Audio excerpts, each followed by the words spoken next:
बिस्मिल्लाहिर्रहमानिर्रहीम। अस्सलाम वालेकुम। मैं हूं मोहम्मद फ़हीम। पाकिस्तान तहरीक इंसाफ खैबर पख्तूनख्वा में बदतरीन धड़ेबंदी का शिकार है और नया धड़ा अब हज़ारा में सामने आया है।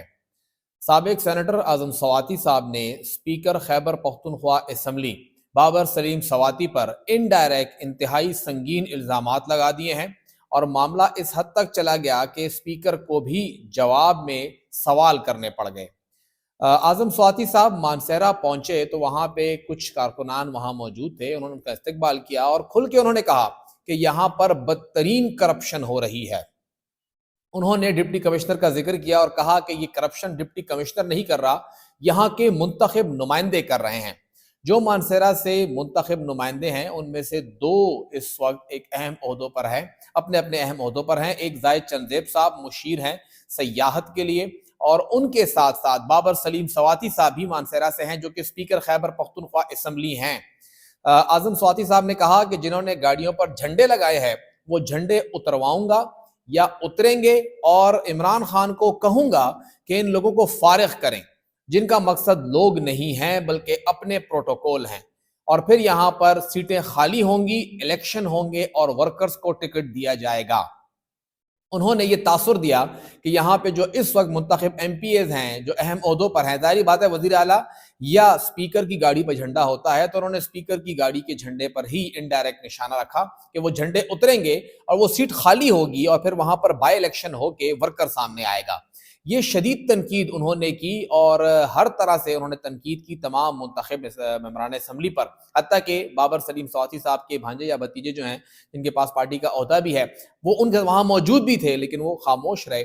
उसके बाद बाबर सलीम सवाती ने अपने फेसबुक अकाउंट पर इस बात के बारे में कहा कि जी आपने जो इल्जामात लगाए हैं तो आप नाम लीजिए, किसके बारे में आप ये बात कर रहे हैं और नाम लीजिए, उनके खिलाफ शफाफ इंक्वायरी होगी और अगर आप नाम नहीं लेंगे तो फिर आपके इस बयान का मकसद कुछ और लिया जाएगा। यानी दोनों सवाती एक दूसरे के सामने आ गए हैं। इत्तलात ये आ रही हैं कि बाबर सलीम सवाती साहब को निशाने पर रखने का मकसद अपना वेटेज सामने लाना है, पार्टी कारकुनान की जो जय जयकार है वो अपने हक में करना है और आजम सवाती साहब इस वक्त पर तोल रहे हैं कि उन्हें कुछ अहम जिम्मेदारियां पार्टी दे दे।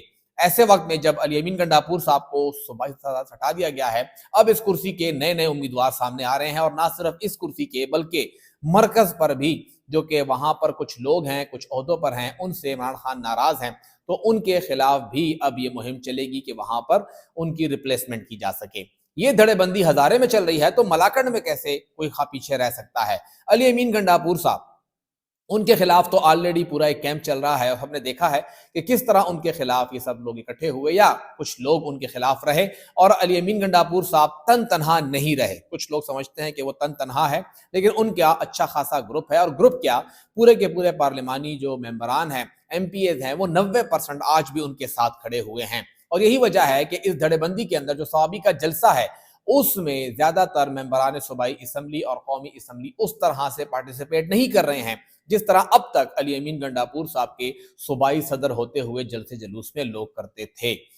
ये बताया गया है कि अली अमीन साहब ने असद कैसर साहब को, शाहराम तरकई साहब को जो कि मेजबान है जलसे के, उन्हें ऑफर की कि 4-5 मिलियन मेरी तरफ से होंगे, कि उन्होंने शुक्रिया के साथ वापस कर दिए कि जी हम लोग खुद मैनेज कर लेंगे, हमें इसकी जरूरत नहीं है, हमें बस आपकी सपोर्ट ही काफी है। कहा जाता है कि यमीन साहब ने गाड़ियां वाड़ियों का बंदोबस्त किया है, लेकिन वर्कर्स को नहीं पता कि गाड़ियां कहाँ हैं, लेकिन दावा है तो दावा उनका अपनी जगह पर है। लेकिन ज्यादातर MPAs भी इस वक्त इस जलसे में इतना खुल के हिस्सा इसलिए नहीं ले रहे कि कहीं CM नाराज ना हो जाए।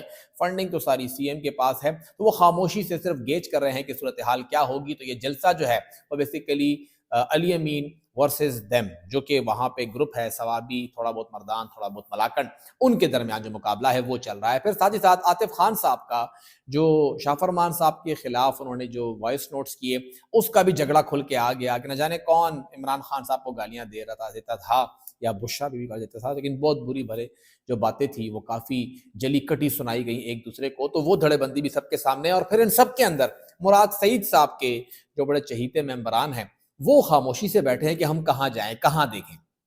उनके लिए वाज़ेह इंस्ट्रक्शन है कि बस अपने काम से काम रखें, कोई ज़रूरत नहीं है किसी भी ग्रुप का हिस्सा बनने की। ना आतिफ खान ग्रुप का हिस्सा बने, ना जुनैद अकबर ग्रुप का हिस्सा बने, ना आजम स्वाति ग्रुप को देखें, ना आप बाबर सलीम स्वाति को देखें और ना अली अमीन को देखें। जो कुछ इस वक्त चल रहा है वो चलने दें और अपने काम से काम रखें। और इन तमाम चीज़ों के अंदर वर्कर जो है वो भी हैरान और परेशान है कि मैं कहाँ देखूँ। जुनैद अकबर साहब को आगे तो कर दिया गया है, लेकिन उनका सबसे बड़ा इम्तिहान सवाबी का जलसा होगा। अब देखना यह है कि सवाबी के अंदर, जहाँ पे कॉर्नर मीटिंग के अंदर साबिक स्पीकर असद कैसर साहब इंतहाई अफसोस करते हैं, नाराज़ रहते हैं, उनका दिल खफा होता है कि ये कैसी कॉर्नर मीटिंग है, वहाँ पे कितना बड़ा दबाव होगा। डिप्टी कमिश्नर के दफ्तर में मुलाकातें हुई हैं, इजलास हुए हैं। देखना ये है कि सरकारी वसाइल के साथ खुलकर पैसा लग रहा है, उन सब के साथ जलसा है, खर्चा तो होगा। सिर्फ सवाबी, थोड़ा बहुत मलाकन, थोड़ा बहुत मर्दान, वो कितना बड़ा पावर शो करते हैं।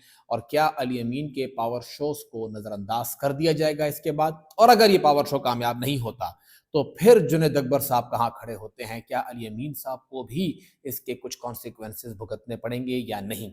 ये वक्त ही बताएगा।